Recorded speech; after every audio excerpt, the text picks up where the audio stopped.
ಮತ್ತೊಂದು ಕಡೆ ಬಿಜೆಪಿಯಲ್ಲಿನ ಆಂತರಿಕ ಭಿನ್ನಮತ ಇದು ದೆಹಲಿಗೆ ಈಗ ಬಹುತೇಕ ಶಿಫ್ಟ್ ಆಗಿದೆ. ಬಟ್ ಈಗ ಮತ್ತೊಂದು ಬಣದ ಫೈಟ್ ಕೂಡ ಬಹುಶಃ ಈಗ ದೆಹಲಿ ಕಡೆಗೆ ಹೋಗಿದೆ. ಅದು ಬೆಳಗಾವಿಯ ಹೋಟೆಲ್ನಲ್ಲಿ ಯತ್ನಾಳ್ ಗುಂಪಿನ ಒಂದು ಗುಪ್ತ ಸಭೆಯನ್ನು ನಡೆಸಲಾಗಿದೆ. ಸಭೆಯಲ್ಲಿ ಹಲವು ವಿಚಾರಗಳವಾಗಿ ಚರ್ಚೆಯನ್ನು ನಡೆಸಲಾಗಿದೆ. ಪಕ್ಷದ ಉಳಿವಿಗಾಗಿ ಚರ್ಚೆ ಅಂತ ಅವರು ಬಹಳ ಸಂಗತಿಗಳನ್ನು ಅಲ್ಲಿ ಪ್ರಸ್ತಾಪ ಮಾಡಿದ್ದಾರೆ. ನಾಳೆ ಮಧ್ಯಾಹ್ನ ಹೈಕಮಾಂಡ್ ನಾಯಕರ ಸಮಯವನ್ನು ಏನಾದ್ರು ಪಡೆದಿದ್ದಾರಾ ಅನ್ನುವಂಥದ್ದು ಕೂಡ ಬೆಳವಣಿಗೆ ಆ ರೀತಿಯಾಗಿ ಕಂಡು ಬರ್ತಾ ಇದೆ.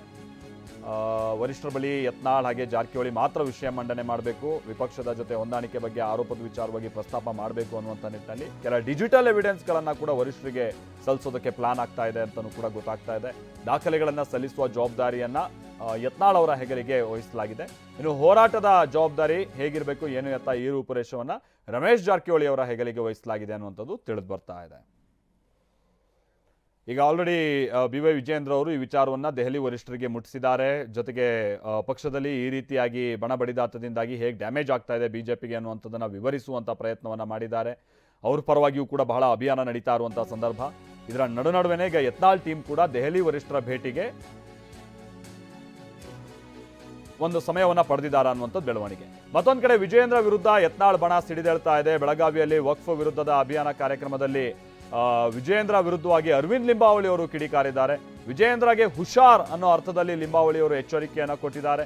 ನಿಮ್ಮ ಹೊಂದಾಣಿಕೆ ರಾಜಕಾರಣದಿಂದಲೇ ಈ ಸ್ಥಿತಿಗೆ ಬಂದಿದ್ದೀವಿ, ವಿರೋಧ ಪಕ್ಷದಲ್ಲಿ ಕೂರಬೇಕಾದಂತಹ ಸ್ಥಿತಿಗೆ ನಾವು ಬಂದಿದ್ದೀವಿ ಅಂತಲೂ ಕೂಡ ಅರವಿಂದ್ ಲಿಂಬಾವಳಿ ಅವರು ಬಹಳ ಸಿಟ್ಟನ್ನು ವ್ಯಕ್ತಪಡಿಸಿದ್ದಾರೆ ಅನ್ನೋದು ಗೊತ್ತಾಗ್ತಾ ಇದೆ.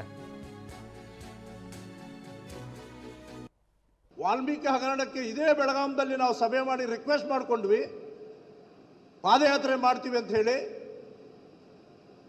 ಆ ಪಾದಯಾತ್ರೆಗೆ ಅನುಮತಿ ಕೊಡಿಸಲಿಲ್ಲ. ಅನುಮತಿ ಕಾಯ್ತಾ ಇದ್ರೆ ಜನ ನಮ್ಮನ್ನು ಪರಿತಪಿಸ್ತಾರೆ, ಬೈತಾರೆ, ಶಾಪ ಹಾಕ್ತಾರೆ ಅಂತ ಹೇಳಿ ನಾವೆಲ್ಲ ಹೊರಟಿರೋದು. ಇದು ಜನಪರವಾಗಿರ್ತಕ್ಕಂಥ ಕೆಲಸ ಹೌದಾ ಅಲ್ಲ? ಅದಕ್ಕೆ ನಿಮ್ದು ಯತ್ನಾಳ್ ಅವ್ರನ್ನ ಸಸ್ಪೆಂಡ್ ಮಾಡ್ತೀವಿ. ಇದನ್ನೆಲ್ಲ ಬಿಟ್ಟು ದಯವಿಟ್ಟು ನಾನು ನಿಮ್ಗೆ ಸಲಹೆ ಕೊಡ್ತೀನಿ, ಮಾಧ್ಯಮದವರು ಇದನ್ನು ಕವರ್ ಮಾಡ್ತಾ ಇದ್ದೀರಾ, ನಿಮ್ಗೆ ಸಲಹೆ ಕೊಡ್ತೀನಿ. ಉಪಚುನಾವಣೆ ಮುಗಿದು ಬಹಳ ದಿನ ಆಯಿತು. ದಯವಿಟ್ಟು ರಸ್ತೆಗೆ ಇಳಿದು ವಕ್ಫ್ ಪರವಾಗಿ ಹೋರಾಟಕ್ಕೆ ಇಳೀರಿ. ನಮ್ಮ ಜೊತೆಗೆ ನೀವು ನಮ್ಮ ಜೊತೆಗೆ ಬರೋಕ್ಕೆ ಇಷ್ಟ ಇಲ್ಲ ಅಂದ್ರೆ ನೀವೇ ಮಾಡ್ರಿ, ತೊಂದರೆ ಇಲ್ಲ. ನಮ್ಮ ಪಾಡಿಗೆ ನಾವು ಮಾಡ್ತೀವಿ, ನಿಮ್ಮ ಪಾಡಿಗೆ ನೀವು ಮಾಡಿ. ಜನಪರವಾಗಿರ್ತಕ್ಕಂಥ ಕೆಲಸ ಮಾಡುವಂಥ ಅಧ್ಯಕ್ಷ ಮಾಡಿದರೆ ಈ ರೀತಿ ಹಾದಿ ಬೀದಿಯಲ್ಲಿ ನಮ್ಗೆ ಹೇಳ್ತಾರೆ ಹಾದಿ ಬೀದಿಯಲ್ಲಿ ಮಾತಾಡ್ತಾ ಇದೀವಿ.